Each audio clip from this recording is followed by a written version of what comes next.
Започнуваме со најновото информативно издание на К1 телевизија. Што се беше актуелно денеска во Вардарскот и Квешкиот регион, Македонија, светот и спортот, ќе погледнете веднаш по најавите. Останете со нас.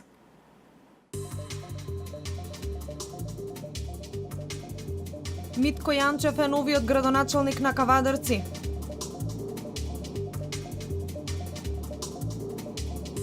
Прекината втората седница на Советот на општина Велес.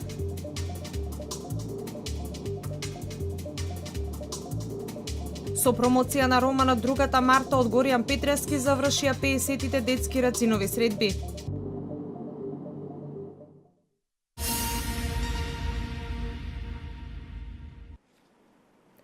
Председателот на Општинската изборна комисија од Кавадарци Зоран Костов денеска им ги врачи уверенијата за избор на новоизбраниот градоначалник Митко Јанчев и на советниците во Советот на општина Кавадарци.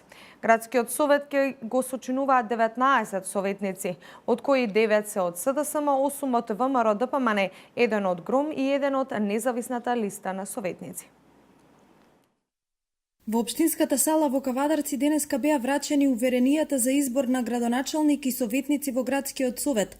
Председателот на општинската изборна комисија Зоран Костов ги додели уверенијата на новоизбраниот градоначалник Митко Јанчев и избраните членови на новиот состав на Советот на општина Кавадарци. Костов истакна дека изборите во Кавадарци поминале во фер и демократска атмосфера, без повреди на избирачкото право, што говори за демократскиот капацитет на граѓаните кои учествуваа на овие локални избори. Денешниот чин на доделување на уверенија за советници и за градоначалник е финале и крај на локалните избори 2017 година. На 6-тите локални избори сметам дека најголем добитник треба да бидат и се граѓаните. Сакам да упатам благодарност до политичките субјекти за учеството во овие избори. Сакам да упатам благодарност до локална самоуправа Кавадарци за логистиката која што ја даде на Општинска изборна комисија за да може да ги спроведе овие избори. Новиот градоначалник Митко Јанчев се заблагодари за укажаната доверба од граѓаните и рече дека заедно со новиот совет ќе работат во интерес на граѓаните. Нашите гласови кои ќе ги има дадено граѓаните, значи да работиме заедно за град Кавадарци, да направиме поубаво утро и за нас и за нашите деца и внуци. Јас сум уверен во таа работа, сакам вака јавно тука пред сите да ви укажам. Се што е она во интерес на градот Кавадарци и се што е во интерес на граѓаните, нормално и на оние кои што учествуваат во тој дел, дека ќе бидеме најтранспарентна и најдемократска општина. Јас очекувам максимална поддршка од Советот, исто така давам ветување дека ќе работиме транспарентно и максимално посветено на општина Кавадарци. Советниците советување дека ќе ги застапуваат интересите на граѓаните и дека во наредниот 4-годишен период ќе се залагаат за донесување на одлуки и решенија преку кои општина Кавадарци ќе стане поубаво место за живење. Најпрво да им се заблагодарам на сите кавадарчани за добриот глас што го дадоа за нас, за сигурниот глас, за верниот глас, за вербата во нас, да им посакам многу среќа, многу успех во животот. Јас им ветувам дека ние ќе продолжиме да ги браниме и нашите и нивните интереси. Дека ќе имаме добра, успешна општина, отворена за сите и модерна општина, со модерни сваќања, многу нови идеи и многу убав живот. Она што се ветуваше на изборите, секако дека треба да ни биде главна цел во реализацијата на сите на проектите кои што ги ветувавме, значи тоа сето треба да се реализира. Гледајќи го советот и составот, искрено се надевам, гледам позитивна енергија. Верувам дека сите советници со една цел се тука, а тоа е за подобро Кавадарци и мислам дека тоа треба да ни биде и мотото во целиот мандат. Градскиот совет ќе го сочинуваат 19 советници, 9 од СДСМ, 8 од ВМРО ДПМН, 1 од ГРОМ и 1 од независна листа на советници.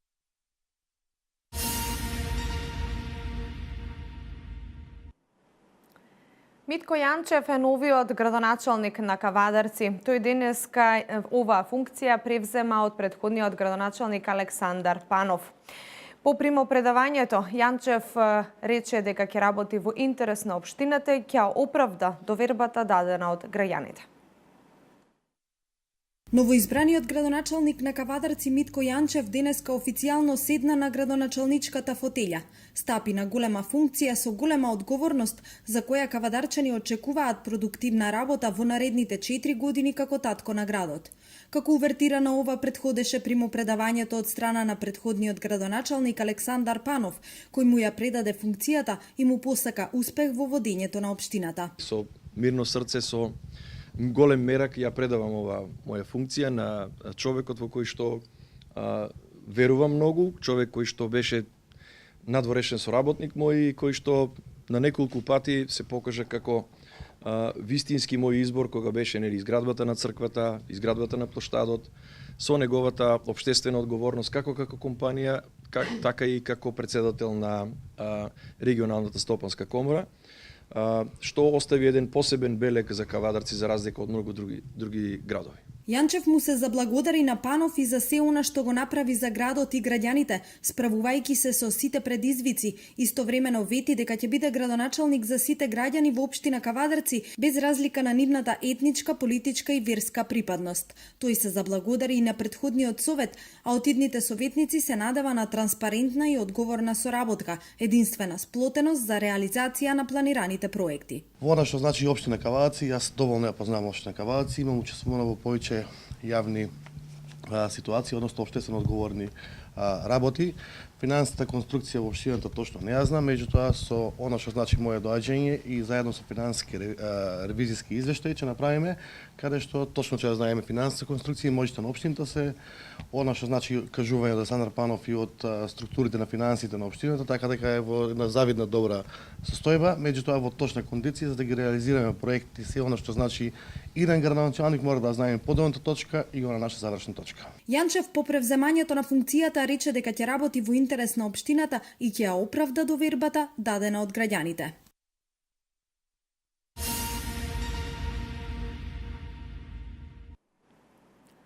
Прекината втората седница на Советот на општина Велес, која истата официјално беше свикана на 27 октомври на денот на одржувањето на конститутивната седница. Според координаторот на советничката група на коалицијата предводена од ВМРО-ДПМН Александар Колев, има низа на нерегуларности во врска со самото свикување на втората седница. Информациите пак од председателот на Советот Душко Петров, втората седница е закажана, а терминот за нејзино одржување дополнително ќе биде прецизиран. Прекината е втората седница на Советот на општина Велес. Според координаторот на советничката група на коалицијата предводена од ВМРО-ДПМН Александар Колев, има низа нерегуларности во врска со самото свикување на втората седница. Истата официјално е свикана на 27 октомври или поточно на денот на одржувањето на конститутивната седница. Во службен гласник на општина Велес на 30 октомври е објавено решението за избор на председател на Советот на општината. Согласно законот, прописите на член 62 став 1 се вели дека Советот носи акти, прописи, статут, одлуки и друго, додека во став 5 се вели дека прописите влегуваат во сила на 8-миот ден од објавувањето. Со ова, всушност, станува јасно дека процедурата за свикување на денешната седница е во целост прекршена, односно дека новоименуваниот председател на Советот во моментот кога го потпишал решението за свикување на седницата, односно во моментот кога ја свикал седницата, се уште не бил председател на Совет на општина по сила и по закон како што регулира легислативата во Република Македонија и прописите на општината. Колев смета дека со ова е направен груб прекршок во спроведувањето на законите, статутот и деловникот на општина Велес, поради што денешната седница е прекината. Во меѓувреме беше закажана и третата седница на Советот на општина Велес, која треба да се одржи на 7 ноември. Во телефонски разговор, председателот на Советот, Душко Петров, не информираше дека втората седница е презакажана, а за терминот на нејзиното одржување рече дека дополнително ќе бидеме известени.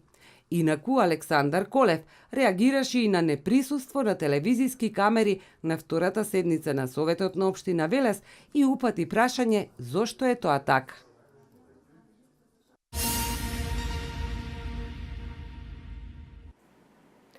По повод 9 ноември, денот на општина Велес и 3 ноември, денот на формирањето на мотоклубот Носачи на крстот, општина Велес, мотоклубот и општинската организација на Црвен крст организираат заедничка акција за доброволно дарување крв. Во недела на 5 ноември, членовите на мотоклубот Носачи на крстот ги повикуваат сите крводарители во ликовниот салон за заедно да ја реализираат традиционалната крводарителска акција. Со оваа акција мотоклубот чествува за нив два значајни моменти.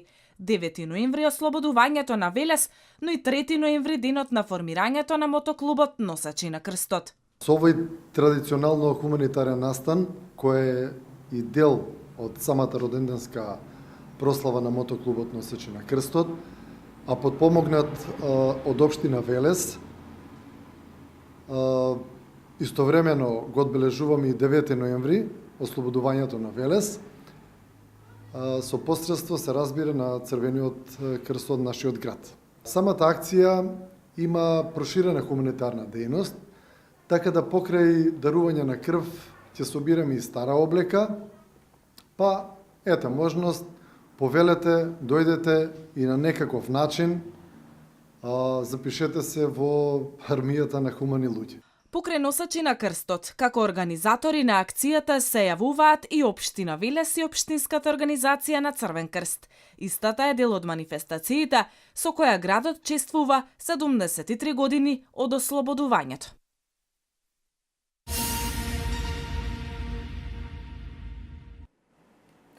Во рамки на јубилејните 50 детски рацинови средби промовира на романот Другата Марта од Горијан Петревски. Овој роман е продолжение на веќе познатата и лектирна книга Марта, чија популарност меѓу читателите и по 3 децении не стивнува и е една од омилените лектирни книги во модерната македонска литература. Со промоција на романот Другата Марта од авторот Горијан Петревски, денеска завршија 50-тите детски рацинови средби. Другата Марта е втор дел на веќе познатата и лектирна книга Марта, чија популарност меѓу читателите и по 3 децении не стивнува, е една од најомилените лектирни книги во модерната македонска литература. Читателите можат да ја доживеат книгата како засебен роман со нови заплети и расплети, со разрешување на многу загадки и чуденки што ги носи тинејџерската возраст, истакна промоторот Васил Тоциновски. На таквата филозофија Другата Марта има една јасна порака која дословно вели среќата треба да се бара. Сега, традиционалниот автор, значи реалистичкиот модел на раскажување, би бил многу досаден или би било преповторување ако во него постојано авторот не внесува нешто ново. Ниедна друга книга не сум ја очекувал со таква љубопитност како Другата Марта. Мислам дека успеав да ја надминам првата, но последниот збор го имаат читателите. Ако ме казнат можеби творечкото интересирање, ќе го свртам кон романите за возрастни, вели авторот Петревски. Се обидов да ја направам вториот дел позагатлива, со повеќе заплети, расплети, исчекувања, што ќе биде до крајот, како ќе биде за да ги навлечам читателите да ја прочитаат до крај, обидувајќи се да не бидам здодевен. Така се обидувам во сите мои романи, да не бидам навистина здодевен, иако самиот, кога ќе почнам да пишувам, во на што го пишувам, ако самиот поверувам дека се е тоа вистина, мислам дека книгата ќе доживее успех. Детските рацинови средби е една од најстарата културна манифестација во Велес. Целта е на овој начин ликот и делото да се приближи до младите генерации, но и кај децата да се поттикне желбата за читање, но и желбата за творење на мајчин македонски јазик.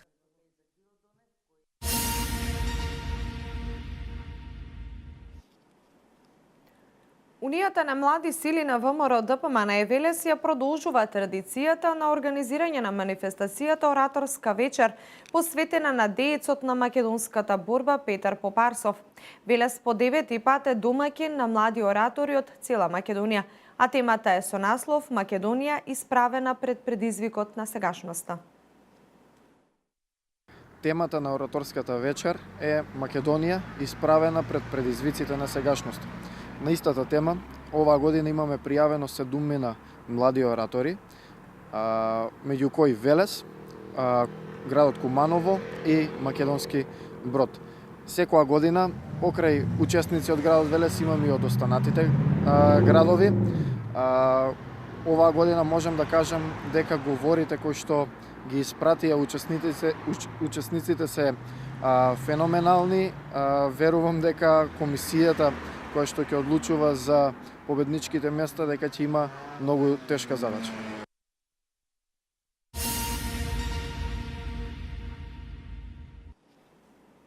Деновиве е актуелна информацијата за покачување на акцизата. Експертите тврдат дека поскапувањето на дизелот најсилно ќе го почувствуваат граѓаните. Според статистиката од 2016 година, во Македонија се возат 226.513 автомобили на бензин, 203.643 возила се на дизел, 11.620 на плин и електрични има 63 возила. Скоро една половина од сите возила во Македонија се на дизел гориво. Со зголемената цена на дизелот на 3 денари, заедно со ДДВ-то цените ќе бидат повисоки за 3,54 денари. Продолжуваме со вести од Македонија. Во Gnjilanje и Пеќ вчера вечер гореа македонски знамења, како што пренесува Радиотелевизија Србија членови на семејствата на осудените на доживотен затвор и долготраен затвор во процесот диво населја, но и други албанци се собрале во центарот на Gnjilanje и Пеќ и во знак на револт поради пресудите ги палеле македонските знамења. Приштинските електронски медиуми пренесуваат дека на собраните луѓе ги повикувале албанците да ги бранат своите права и да се борат против неправдата која ја сториле слава македонците.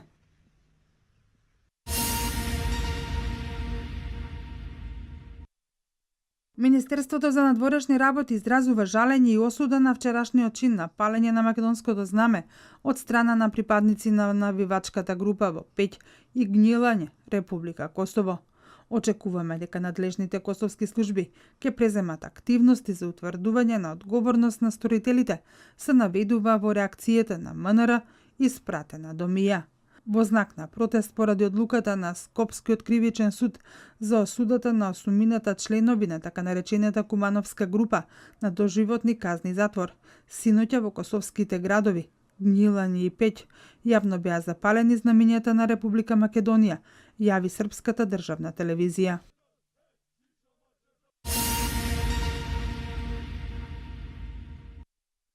Државната изборна комисија ги отфрли сите приговори кои беа поднесени на постапката за гласање, сумирање и утврдување на резултатите од вториот круг на локалните избори кои ги поднесоа БЕСА, Алијанса на албанците и НДМ. Од поднесените 89 одбиени се вкупно 88 приговори од БЕСА, а еден беше повлечен од партијата.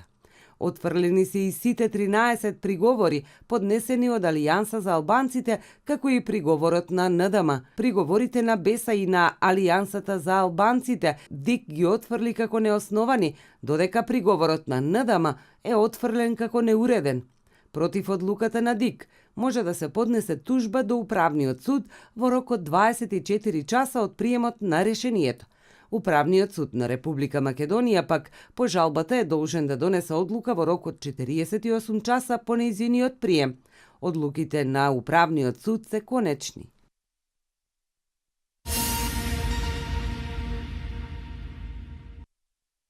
Министерот за надворешни работи Никола Димитров во рамки на регионалната посета на Балтичките земји во изминатите 2 дена престојуваше во работна посета на Република Латвија. Тој оствари средба со својот домаќин, министерот за надворешни работи на Република Латвија Едгарс Ринкевиќ, министерот за одбрана Раимондс Бергманис, како и со потпредседателот на парламентот на Латвија Инесе Лабина Егнере. На средбата со министерот Ринкевиќ Димитров ја представи одлучноста на владата да ги реализира неопходните реформски активности со цел Република Македонија да стане полноправна членка на Европската Унија и НАТО. Тој потенцираше: ние не само што не се плашиме од строги стандарди, туку и ги поддржуваме како неопходен услов за подобрување и засилување на нашите институции. Евроатланската интеграција стимулираше стабилност и просперитет во Балтикот, што треба да служи како пример и инспирација и за Балканот, изјавил Димитров.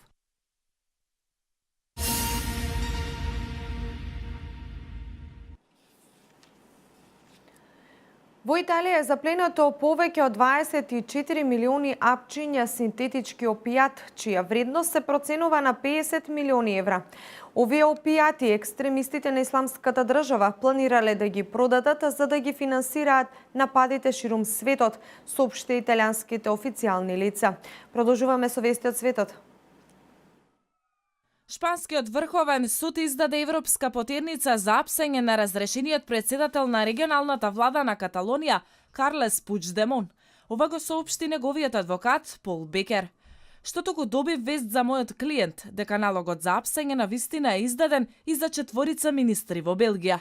Тоа практично значи дека шпанското судство сега ќе испрати барање за екстрадиција до Федералното обвинителство во Брисел, рече Бекер за телевизијата ВРТ. Неименуван извор од судот изјави пак за медиумите дека денеска ќе биде издаден европски налог за апсење на Пучдемон и 4 министри кои моментално се во Белгија. Врховниот суд им одреди притвор на 8 на членови на разрешената влада, додека поранишниот министер Санти Вила, кој поднесе оставка пред едностраното прогласување независност на Каталонија, е ослободен со кауција од 50.000 евра.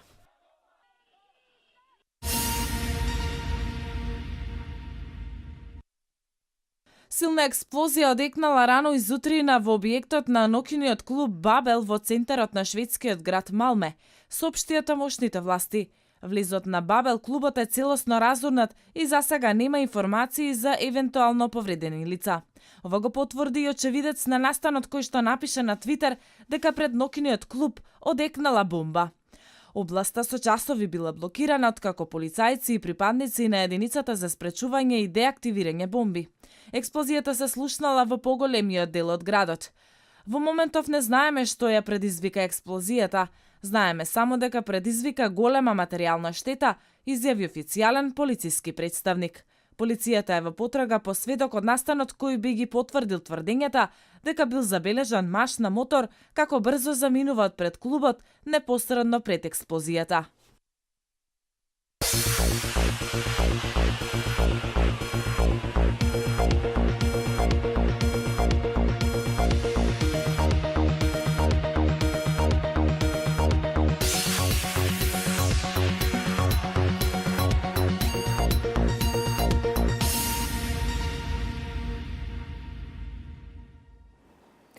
Денеска имавме променливо облачно време со сончеви периоди. Според најавите од хидрометеоролозите, во текот на ноќта ќе има повремен слаб дожд, особено во западните и северните делови, а на повисоките планини слаб снег. Ќе дува слаб повремено умерен северозападен ветер, кој ќе биде повеќе изразен во ноќните часови. Максималната температура се движеше од 13 до 18 степени. Утре предпладне ќе преовладува променливо облачно време со слаб до умерен северен ветер. Попладне облачноста и брзината на ветрот ќе се намалува. Ова е последната информација во информативното издание на К1 телевизија. Јас ви благодарам што и овој пат не следевте до крај. Останете и понатаму со нашата програма. Пријатно!